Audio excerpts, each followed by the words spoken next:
Coast Redwoods, collecting cones for assisted migration, with host Connie Barlow. That's me. Today is March 8th, 2020, and this is the 9th episode in my Redwood Assisted Migration video series posted on YouTube that I began about 3 years ago. This particular one is about experiences that I had last end of September, early October in California and horticultural plantings in Oregon, actually doing seed collecting. Very difficult to do if you're not a canopy climber. Or, as I'll show in Laurelhurst Park in Portland, Oregon, that it's real easy to do from the ground if you time it with squirrels cutting the cones and collecting. The seed germination experiments followed in 3 distinct trials, with the last one finishing off just this past week, March 2020. The aim of the germination experiments was to get a sense of germination rates of the collected seeds and to do so distinctly for each source, trying to determine which ones have the best seeds. Fundamentally, I needed assurance that at least some of the seeds that I collected from the cones were actually viable and would germinate, because redwood seeds are well known for having a lot of seeds that simply do not germinate, even from wild stock. So the germination experiments were important to show, A, how many seeds I really did need to cast out for assisted migration into regrowth forests in the Seattle area, which I also did this past winter, but also to be able to know that at least some of them should be germinating. So if I go back several years from now and see absolutely no redwood seedlings where I cast the seeds, then I'll have a really good idea that something's wrong here. Could be that something ate the seedlings. It could be that there was just a bad sense of climate, or I put them in the wrong microsite. But if the seedlings show up, as I'm hoping they will, because I put a lot of effort into determining that Coast Redwood is already way viable in this area. This hundreds of miles, 300 some miles north of their northernmost range. They're already viable here. And I also made the determination, for a variety of reasons, that the best place to just cast the seeds of redwood is into sword fern patches, particularly those underneath native deciduous trees, ideally big leaf maple, because there you get winter ability for the ferns and ultimately the redwoods as they heighten up above the ferns to be able to photosynthesize with no conifer canopy blocking them. And yet, that's the least time that they have to be concerned about drought or high heat. So sword fern's ideal. And a caveat here, well, actually 2 caveats.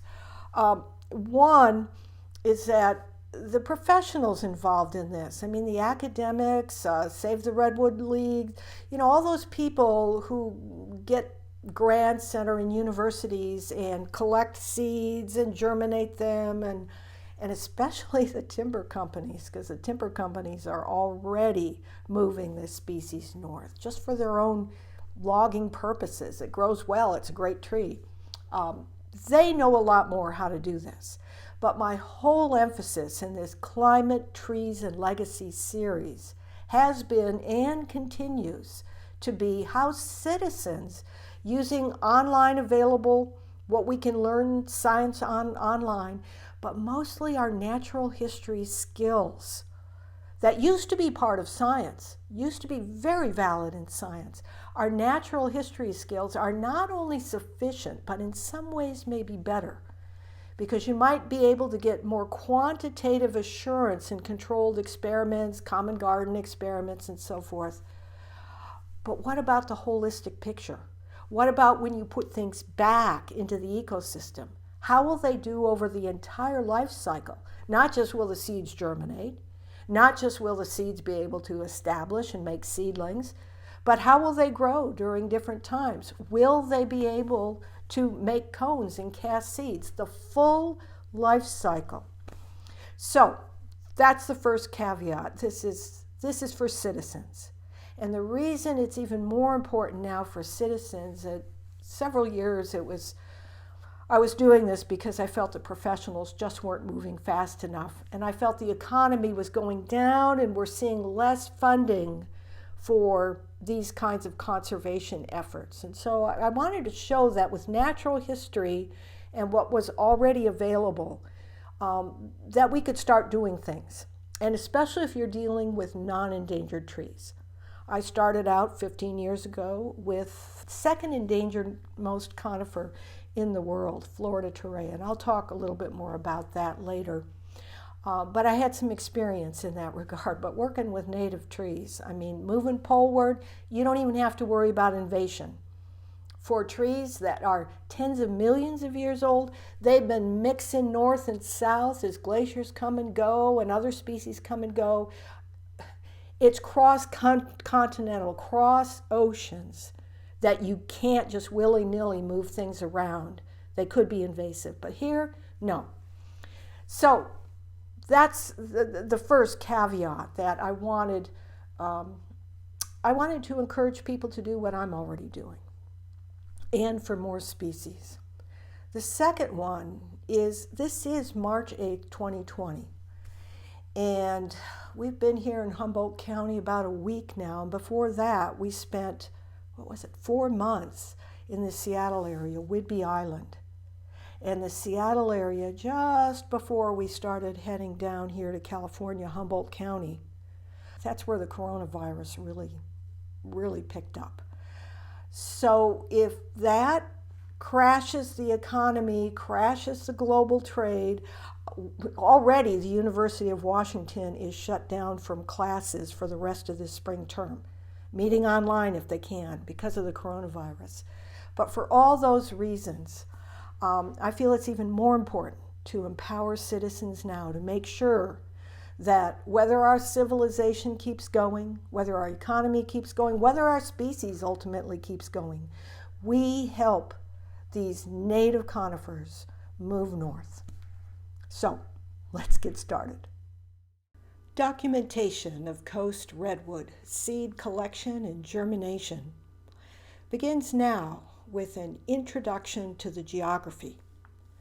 Coast Redwood, genus Sequoia, is limited to coastal areas of Northern California and southernmost Oregon. Places where marine fog, at least before these recent decades of climate change, has been dependable during the nearly rain-free summer months.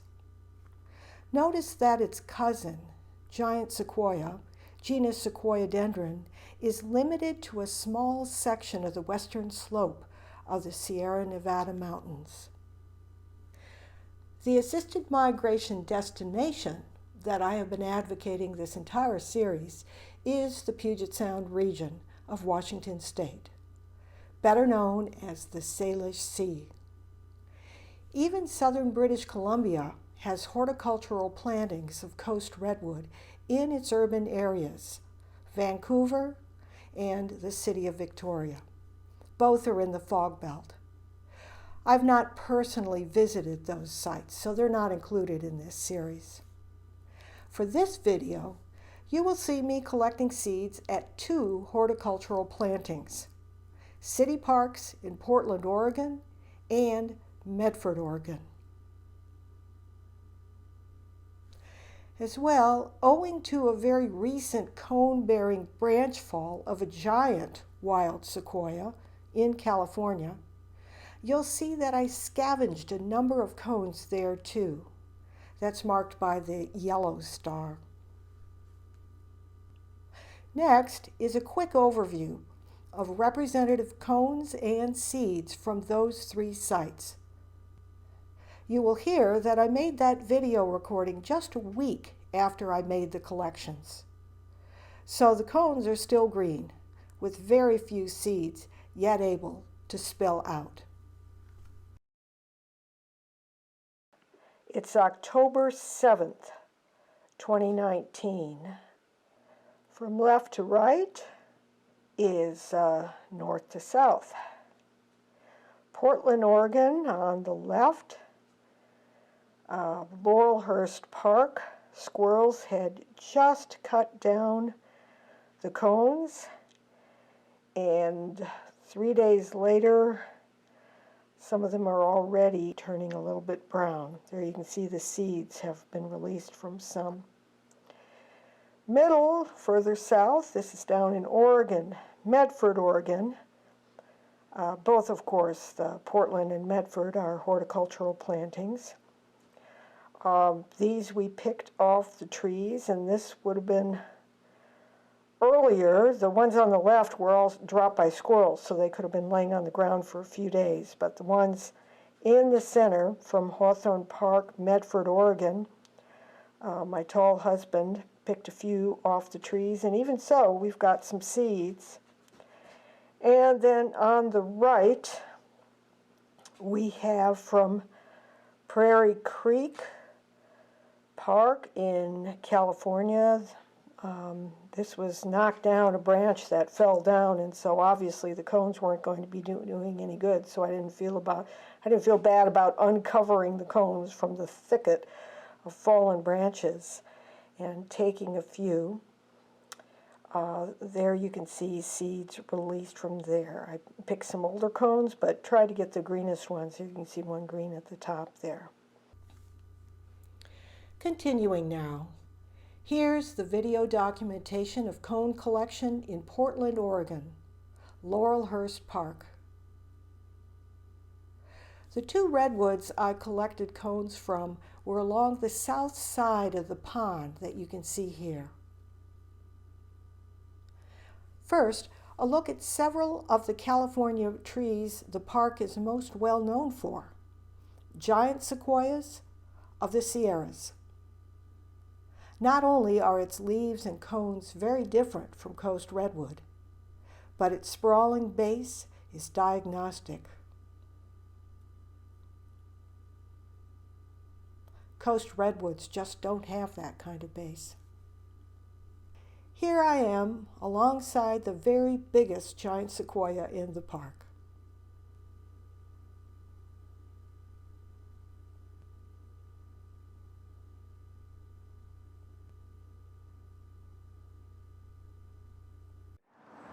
Now, here's the first of the two Coast Redwoods I was able to find. Both are right alongside the pond.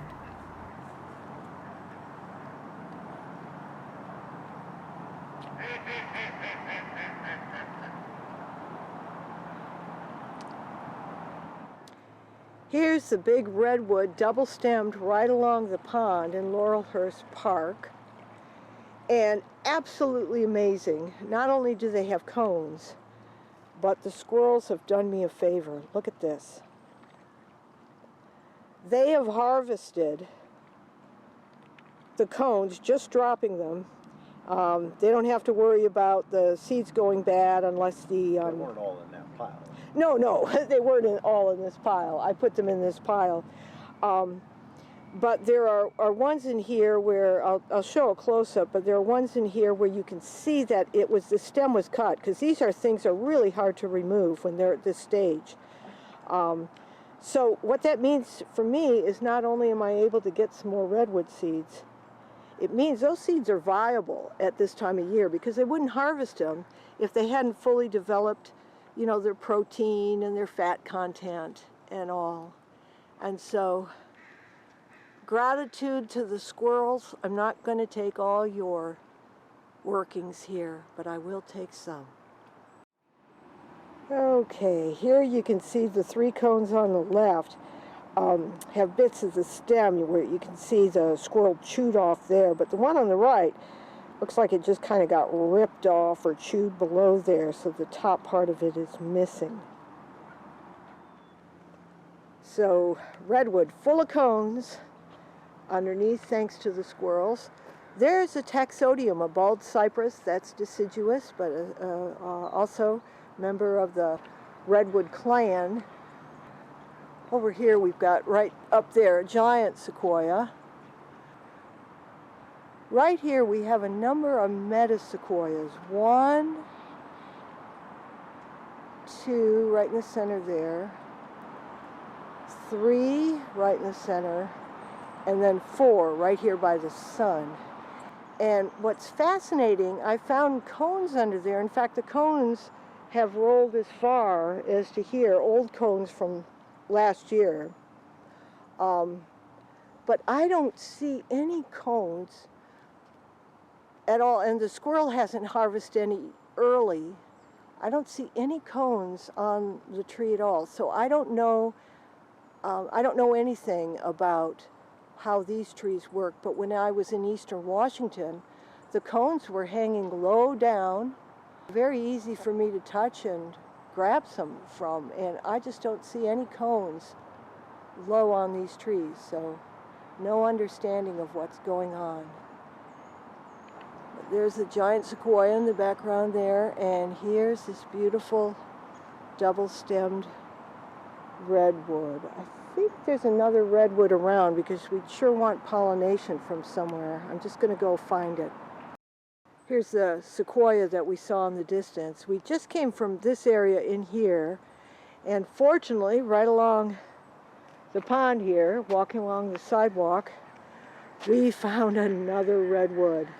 It's got a sequoia right next to it. There's a sidewalk, another sequoia beyond, but here is a redwood. So yes, they can cross-pollinate, and we'll look and see if there's any seeds under this one. So this is the same redwood. We just collected about 20 of the green cones. Not as many cones under this one as the other one, but under this one, there's also a lot of Douglas fir cones, and we've got some sequoia cones too. There's another one, a sequoia cone right here, coming in, rolling down from the sequoia that's right. Oh, there's a squirrel. Oh, I want to thank you, squirrel. Look at you. I didn't take all of them, and there's a lot of acorns this year, okay? And acorns are tastier, but I really want to thank you. And maybe it's not you. You normally don't go up conifers, but a red squirrel that did this. So thank you, squirrels. I'll try to be as good as you are at moving seeds around.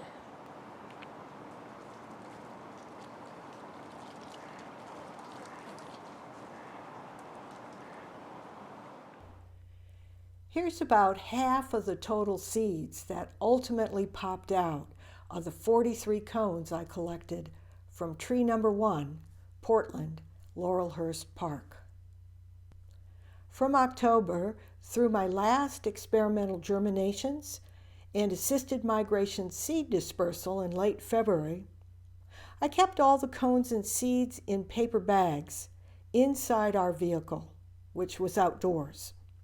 So the cones generally experience the same temperature and humidity, but no rainfall and no snow, as the outdoor conditions on Whidbey Island, northwest of Seattle. And by the way, here's a picture of the only day, maybe day and a half, where any snow remained on the ground after it had gently fallen. So you can see winters are pretty mild on Whidbey Island. Now, here's some of the seeds that emerged from the cones dropped by squirrels under the second tree at Laurelhurst Park in Portland. Let's move on. Southward is Medford, Oregon, and its old city park, Hawthorne Park. That's I-5 along the left side of the map. Hawthorne Park is the green. The first Coast Redwood I encounter is at the north end here. This is where I collected all but 4 of the cones. Those 4 cones I collected from 2 trees at the northwest corner of the dog park. Video documentation within Hawthorne Park starts up at the northernmost tree.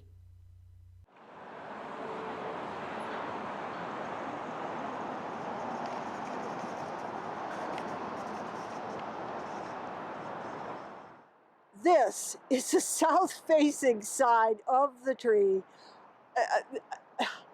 There are green cones low everywhere. Okay, so here I'm going in close. Oh, yeah, way up too. And way up too, Michael says.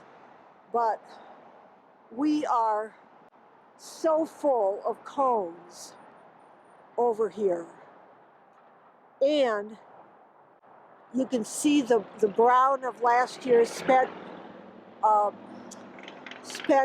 pollen structures. Here's some cones much lower down. Here's some right off at the end of this branch. Look, just full of cones. This is one happy camper tree. Now the question is, I want to make sure I can see some other redwoods here so this isn't self-pollinating. That would not be good. Wow, look at on that branch too. Heading out, it's got the south facing, the sun is behind me here. It's noon. So this is getting, the branch is pointing west, but it's getting this south-facing sun here.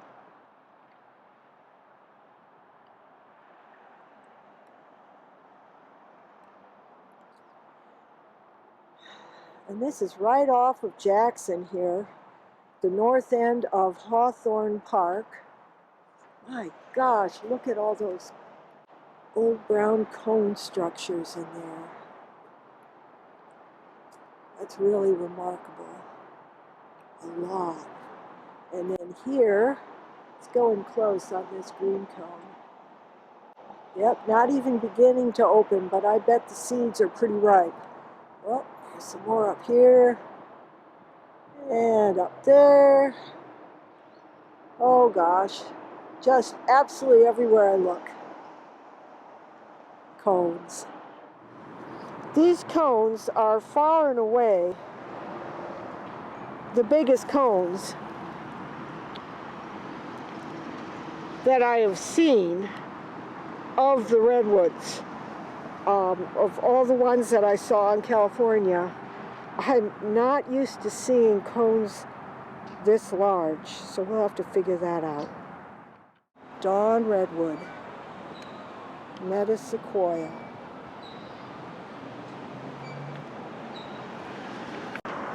And you can see the leaves aren't even beginning to turn. A lot of green cones over here. Oh, and here, right, I remember seeing this before. Here's the next year's pollen structures, but just beautiful opposite leaves, very different from the redwood. Dawn redwood, Sequoia. This must be a Port Orford cedar. All the delicacy in here. And here's the trunk. And you can see this is a watered lawn here.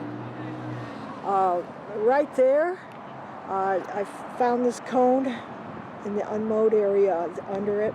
So this is a giant sequoia for sure. It's gorgeous. And the redwood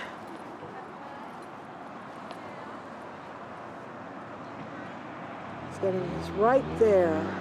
And you can see there's a watered area off to the right. The park, obviously, the playground area is not. This is another redwood. It has green cones on it, and there's another redwood there. So the redwood where I just took some green cones probably could have been pollinated by one of these two, and I'm sure there's others around here.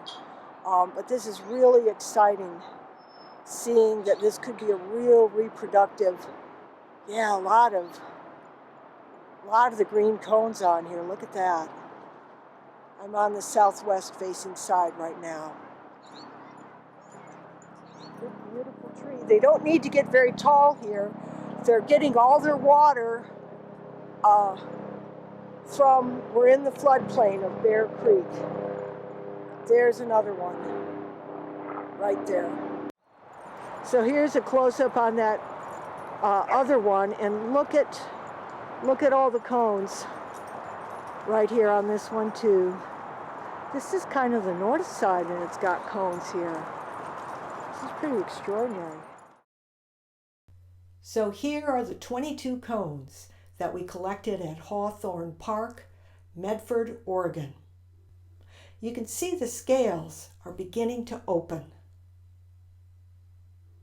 Here's a closer look at the cones and some of the seeds, which contained a lot more little black crystals of tannic acid than cones from the other two collecting sites. So let's take a look at what the tannic acid does when the seeds are put into water. Turns everything red. And I've been brushing off the black tannic crystals from each plate after I empty each seeds and cones back.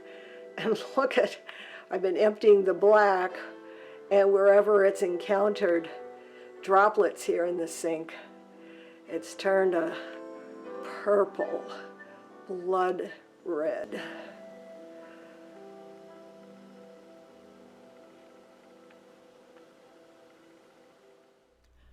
I'm still assembling this video series, but now it's Monday, March 9th, 2020, possibly Black Monday. The USA stock market opened at 7% down this morning. Our first week back here in Humboldt County after slow coming down from the Seattle area.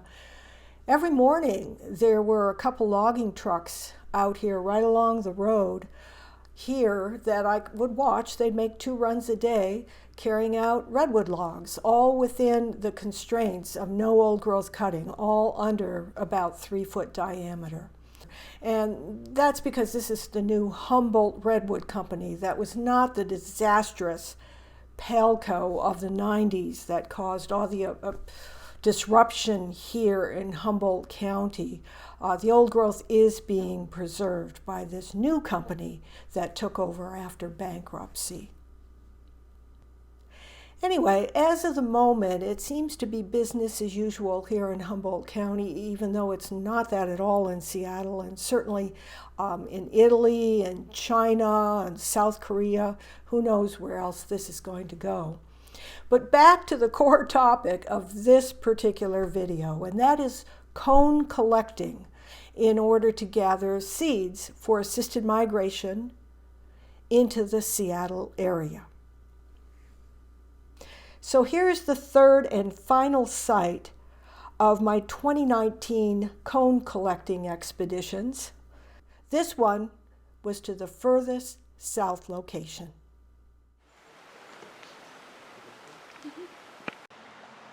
October 1st, 2019, 1 week ago, that big branch fell and took down part of a treetop coming out horizontally there and deposited a whole bunch of canopy layer branches and greenery.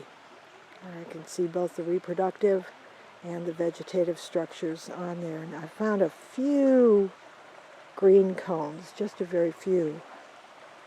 But I found something really scary. Let's go take a look.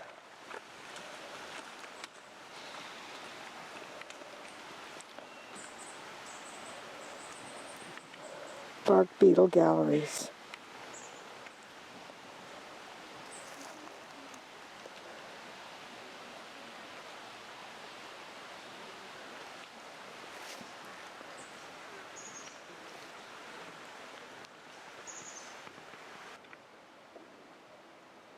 And on that same branch are beetle exit holes.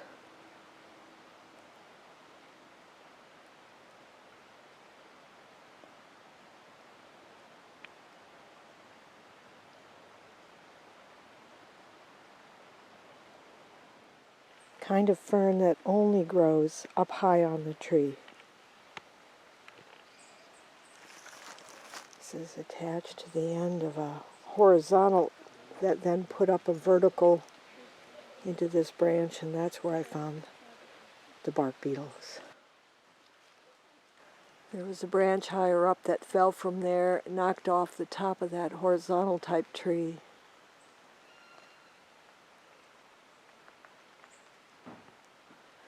And this is right along Prairie Creek, right by the trailhead and the visitor center. Here's some more trees around here.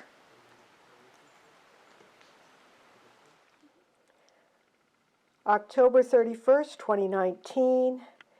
These are the cones that I collected on the ground in Prairie Creek State Park, part of the Redwood National Park system. The cones were all green at the time, and so I was told the branch had fallen about a week earlier, so this would have meant end of September they had fallen, but again, they were connected to their branchlets. But you can see how much they've really opened up by now. I don't know why that is. They also were visibly smaller than the cones that I collected at Hawthorne Park that obviously had some lawn watering going on and also was right at in a flood zone, so the water table was close there. And also Laurelhurst Park, which was right alongside the duck pond there. Let's take a look at the seeds themselves. In the bottom are 100 seeds of each of the 4 locations. Far left is Portland, tree number 1 at Laurelhurst Park, Portland tree number 2 at Laurelhurst Park, Medford, Oregon, Hawthorne Park, and California, Prairie Creek State Park. And those are 100 seeds there. You can see how much smaller 100 seeds are of California versus either of the 2 Oregon places here. The USA stock market closed about 15 minutes ago, 7.6% down, so this is indeed Black Monday. For the end of this video, I'm going to be giving the results, the data of the germination experiments that I've done from seeds collected fall of 2019, 2 sites in Oregon, 1 in California, and then the germination tests that I did in November, December, and also February. I wanted to test 3 times instead of a whole bunch of seeds just once, because I was also testing how much stratification, if any, was needed. Stratification means time when the seeds automatically have come out of the cones, but that they still need some cold processing outdoors before they're willing to say, hey, it's spring, I'm willing to come up. So I kept the seeds in brown paper bag in the van, which was not in a garage. It was outdoors on Whidbey Island in the Seattle area, all fall and winter long after we arrived there. And so pretty much ambient temperature and humidity, except no rain.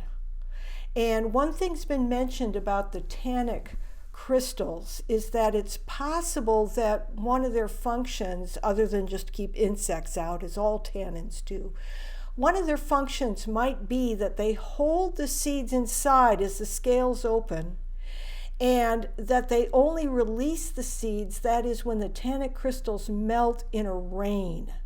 So it's possible that the trees have evolved to ensure that the wind can't take the seeds out of the scale until there's been a good rain. Sounds wise to me.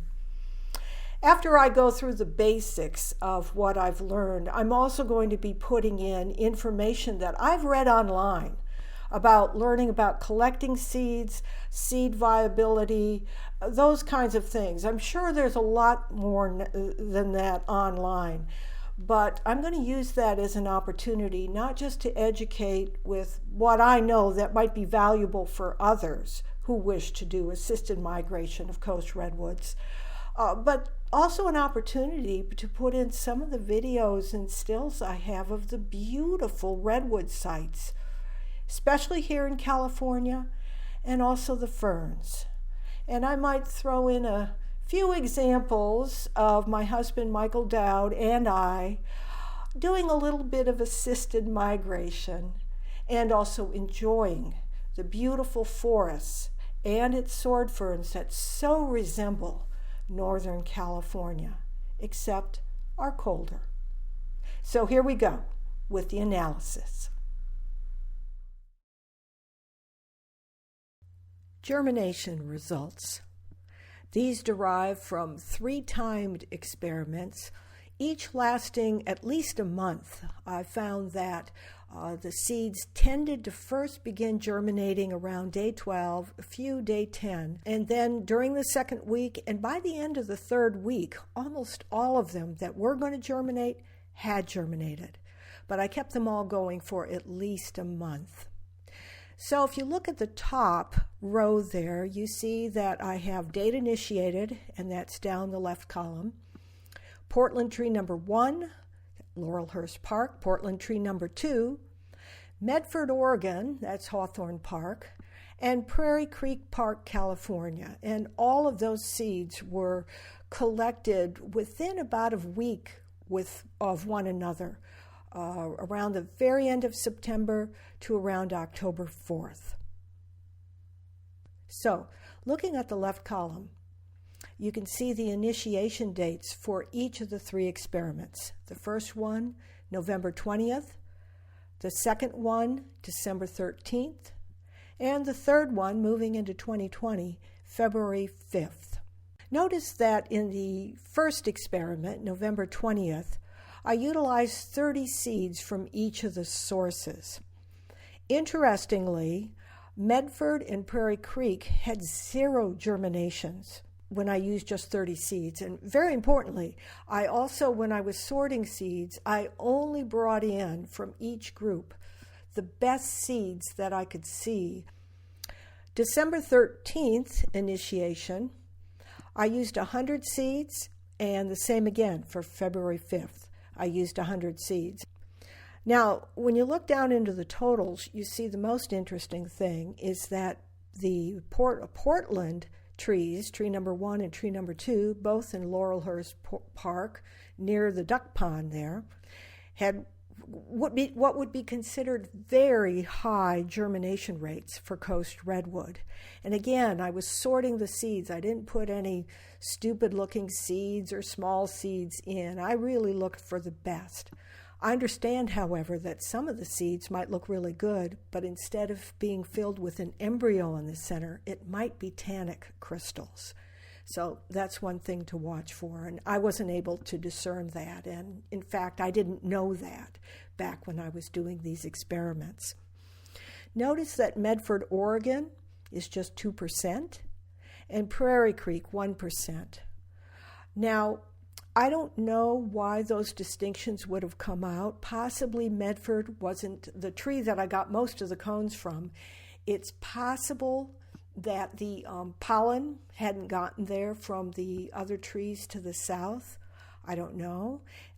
What we do know about redwoods is that their timing of pollination, if the weather is really rainy, it's going to make it difficult for the female trees to be receptive of any pollen that actually gets out. So it could have something to do with just a single year's pollination timing. Prairie Creek Park, though, I wonder about that. That's the California site, because what I was noticing in California that stimulated me to even do these tests was that farther south from Prairie Creek, where I'm speaking right now and analyzing this, near inland from Eureka, California, there just have not been any cones visible on any of the trees nor underneath the trees. And you'll see that in a previous episode that I'll paste in here of this Climate Trees and Legacy Redwood Assisted Migration series, I did a whole episode just taking a look on campus at Humboldt State University in Arcata, just north of Eureka, video documenting that really the only place where there were any cones being developed were the trees that had supplemental water sources from either watered lawns or from gutters coming down from roofs.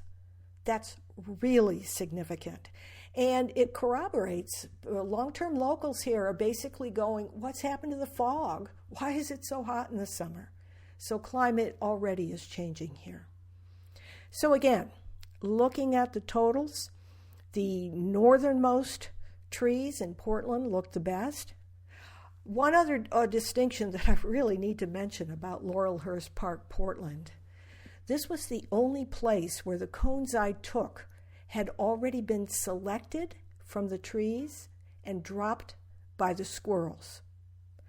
I've read in the literature, back in the day, I think it was in Humboldt State University Library, I was reading an old 1960s timber company research production, and it mentioned something about back in the day before they had these great canopy climbers out there and the equipment from once you get up into the canopy reaching far out with a tool to be able to crop off the seeds from the outer branches. Back then, what they really had to do was what I did in Laurelhurst Park. You wait for the squirrels to harvest the cones and drop them. So it's possible that the squirrels were already high grading, that they somehow knew that these were the best cones. Now, the one caveat I have about that is when you look at the seeds, you go, these seeds are like way too small for a squirrel to be interested in. Indeed, for any rodent to be interested in. What's going on? Why are they harvesting them? Well, what I've read is what they're going for is that green stuff. Before the green stuff ripens and dries into the brown, apparently it's carbohydrate rich. And we know that the red squirrels, the Douglas squirrel equivalents, chickarees they're sometimes called out in California, we know that they eat the little buds, vegetative buds coming out of trees too. That's part of what red squirrels do. And so it's possible that they're harvesting the cones simply for eating the green stuff. It's very interesting. It was the National Park Service, just online, the National Park Service put in a report of learning about giant sequoia trees, not Coast Redwoods, but giant sequoia. But they too have that same green covering. So here's where I learned that the rodents might be eating the green covering. The chicory, that is the Douglas squirrel, it's the red squirrel equivalent in California. The chicory inhabits many trees in the Sierran forest region. Outside sequoia groves, the chicory feeds commonly on the seeds of the sugar pine, white fir, red fir, ponderosa pine, and incense cedar.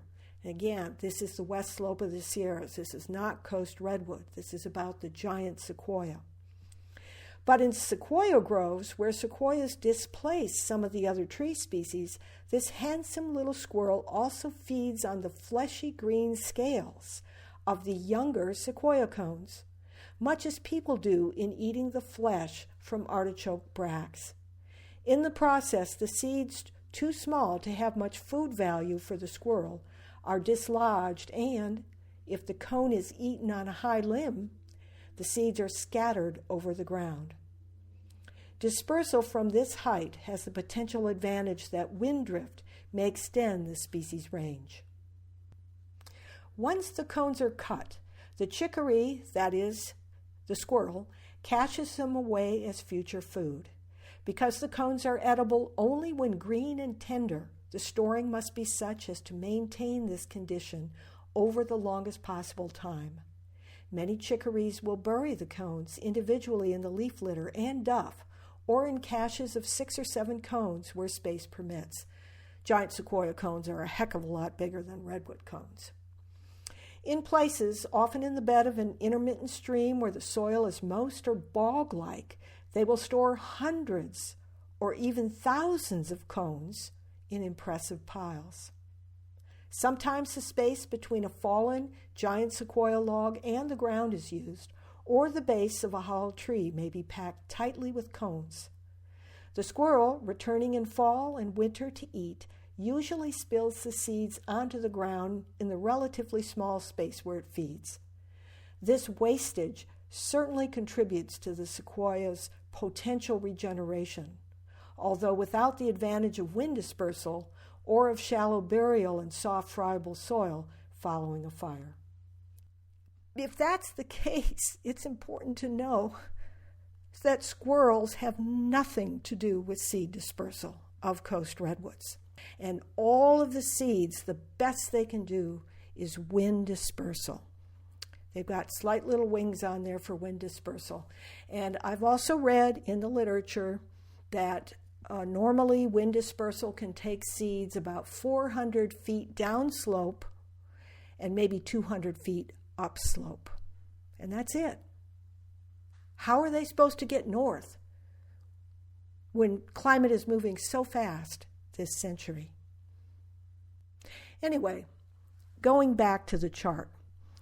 And Prairie Creek Park, California, it's not just Humboldt County, but even up in Del Norte County, where I was looking at trees further north in Redwood National Park, it was astonishing to me how few cones I could find on the ground. That would be cones left over from last year's falling and the year before and the year before. How few I found there. This is the first group of new fallen cones I found. That is, they're still all attached to branchlets. Years after that, I found a few darker black and unattached. But what's significant, this Cathedral Trail, Trees Trail, high up, heading southward, south of the big tree we were at. But what's interesting is right back there was a spring, very dominant, water on the surface coming out. And over here you can see how things are. And right in that direction is the sun. So this suggests to me, since it's probably close to noon now, this suggests to me that we're on a northwest facing slope. And maybe this is why this is the first place I've found a lot of, right within 20 feet of me here, what I just showed and gathered. So, at least they're healthy here. How few I found there compared to the first place where I saw a lot of cones. And that was Chetco Creek, Oregon, the very southwestern part of Oregon. Here I'll paste in the video I did of the Coast Redwood series of documentation of the old growth forests that had been saved, thankfully, by environmentalists, kept from logging. But my voice, you'll hear the astonishment at the number of seedlings I see coming up from sword fern clumps, the number of saplings I see mixed in, plus some really old ones, and a lot of cones. There are babies. Babies. Look at this. Right along the edge of the trail. Overlook it. We got a couple redwoods right here. Oh my gosh. Look at the little baby. Oh, look at this. We got a little baby nurtured by this polysticium fern. Look at that. Oh my God. More babies. More babies. We just were walking this path, and there's hundreds, thousands of seeds of cones. Like every square meter, there's another 100 cones. All right, and it could be coming from, look at this beautiful group here. Oh yeah, it's definitely of a redwood in the center, older redwood in the center, and look at those basils that have grown up around it. Now, I might mention that we always were working within sword ferns, ideally with no Douglas fir canopy. Douglas fir canopy is year-round shade. But if you're in a canopy over the sword ferns that's big leaf maple or alder, you've got winter sunlight. And photosynthesizing can still happen because the climate is so mild. And so you'll see us in the sword ferns. And we also picked very large, vibrant sword ferns to be in because I just intuited that, the bigger the sword ferns are, as I saw on Humboldt State University campus, the big ones are where you get water. The smaller ones are where you don't get water. And so that suggested to me that it might be a good place for the redwood seeds to be spread. Oh, one more thing about sword ferns. I might mention the soil that I used. The first experiment, I didn't use soil. I just used wet paper towel to be able to see what was going on. But the second two, I didn't want to lose the seedlings. I wanted them to grow for a while to transplant.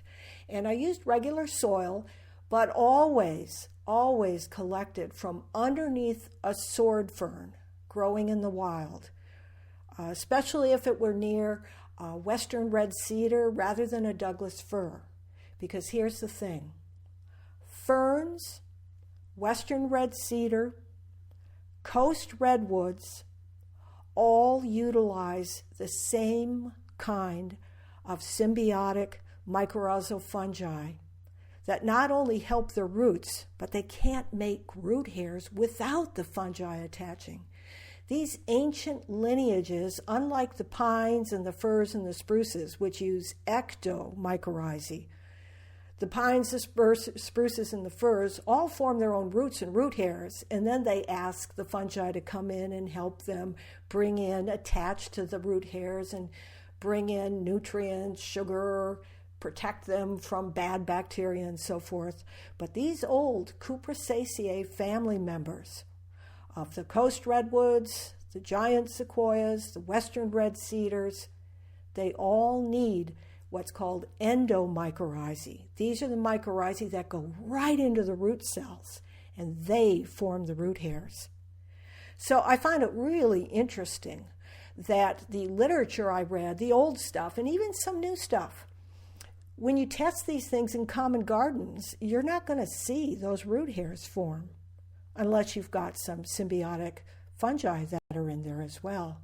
And so the literature's remarks about how brittle the roots are, how inadequate the roots are when they take a look at them, when they've just been experimenting with putting them in a pot of potting soil. And I knew to look for that as well because the conifer species that I began working with 15 years ago, Torreya taxifolia, Florida torreya, it's a member of the Taxaceae family, the yew family, which is even older than Cupressaceae. But we learned the hard way that it really requires these symbiotic fungi to be there right at the beginning when the seeds are germinating. Otherwise, you're going to have bad roots. And we learned that there's a number of different tree genera, including the maples, genus Acer. And big leaf maple is what we have with the sword ferns in many of the places, certainly the places that Michael Dowd and I were choosing for acting the wind, spreading seeds at the south end of Whidbey Island. The genus Acer has the same symbiotic fungi, as does the western red cedar, genus Thuja. So when you keep that in mind, you got a sense of maybe this is it. Maybe this is exactly the microsite and the time for getting coast redwoods started. And it's a heck of a lot easier than it was for me and the other citizen volunteers I've been working with for many years with Florida torreya. 2 reasons it's easier. 1, a Florida torreya seed is huge. You can't cast it to the wind. Rodents love it. We have to put that thing in 4 inches deep. And I try to put them in the equivalent of sword ferns in the east. That's genus Polysticium, same genus as sword fern. It's called Christmas fern in the east. And I know that's got the same helpful fungi down in the soil, connecting it probably with the fern. The fern can send its sugars to begin with. And also its camouflage against overpopulated deer. These are evergreen fronds. They tend to lay down back in the east over the winter. And the torreya has a very redwood type looking leaf structure. And so it gets camouflaged, doesn't get seen. So that's the reason, probably why I'm the first one that I'm aware of to innovate in terms of suggesting that the microsites of sword ferns are all that we need for getting the redwoods to grow. And Michael and I also tested not just wind casting, but a lot more labor intensive. You'll see us kind of down in a crouch as we're taking maybe 6 or a dozen seeds and putting them right into, a little bit into the soil, right underneath the sword ferns so that they don't get caught in the duff. Sometimes sword ferns have, 6 or 8 inches of branches and duff and so forth underneath them. Looking at my notes now that I took from publications offline, I'll read some of the insights. Germination rates are generally low due to low viability rather than to dormancy. Germination rates with a mean of 10% are the norm. Redwood seeds do not require pre-treatment to germinate. Redwood female strobili become receptive and pollen is shed from late November to early March. Isn't that interesting? Late November to early March, throughout the winter. Female strobili, that is cones, start ripening in September of the first year.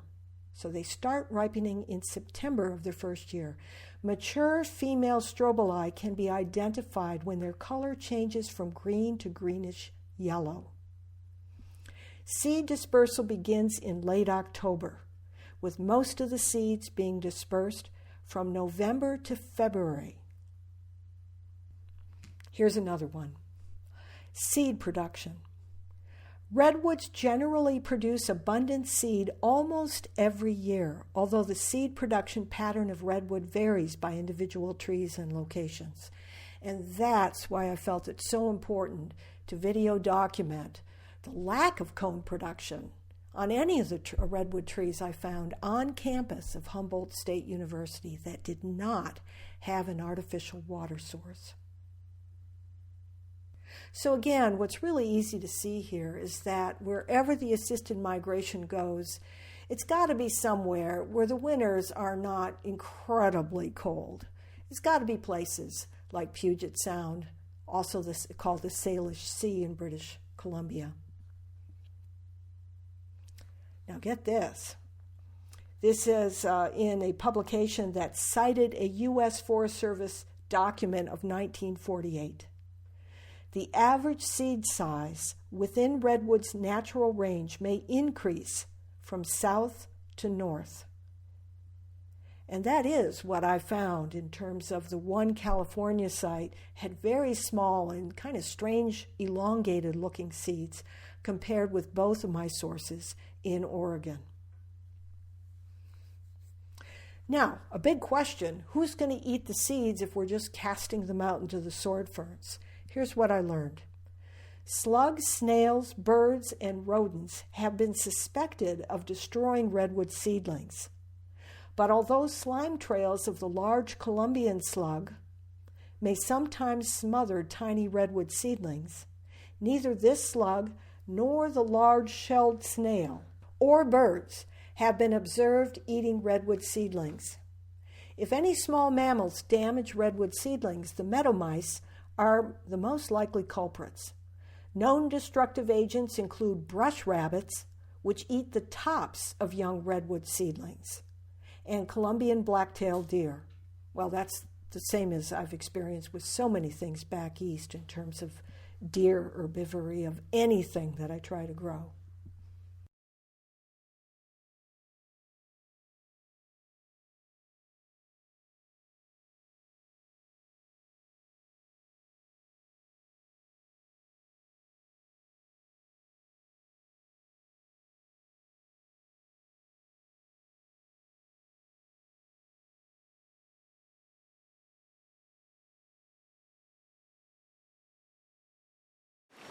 May the forest be with you.